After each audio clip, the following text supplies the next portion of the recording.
శ్రీకాంతాచారి బాగా ధైర్యవంతుడు. ఏదైనా పేదలకు ప్రజలకు సేవ చేయాలనేటువంటి మనస్తత్వం ఉన్నటువంటి శ్రీకాంతాచారి.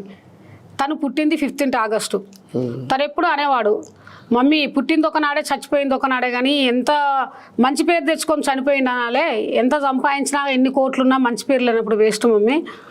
ఏదైనా మంచి పేరు రావాలంటే ఒకరి త్యాగంతో అయినా కానీ ఏదైనా సాధించవచ్చు అని చెప్పేసి ఊకనేటోడు. కానీ ఈ తెలంగాణ రాష్ట్రం కోసం ఈ కేటీఆర్ తోటి 2006లో టీఆర్ఎస్ పార్టీలో జాయిన్ అయ్యిండు. కేటీఆర్, హరీష్ రావు, కవిత అని చెప్పేది. కానీ నాకు ఈ పొలిటికల్గా ఈ లీడర్లు తెలియకపోతుండేది.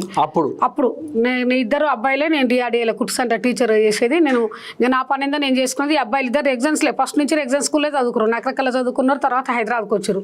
ఎప్పుడు ఈ కవిత పేరు, హరీష్ రావు పేరు, విఠల రాజేందర్ వీళ్ళంతా నాకు తెలుసు. కేటీఆర్ ఊకే అన్న కేటీఆర్ అన్న కేటీఆర్ అన్న అనేది. కానీ నాకు ఈ టీఆర్ఎస్ పార్టీ ఈయన ఇట్లా తిరుగుతున్నాడు, ఈయన చదువులో ఏమో ఒక ఫెయిల్ అయ్యి అటు తిరుగుతున్నామో నేను గమనించేదాన్ని. ఏ దాంట్లో ఫస్ట్ క్లాస్ నుంచి ఫస్ట్ క్లాస్ స్టూడెంటే, మంచి చదువుకుంటున్నాడు.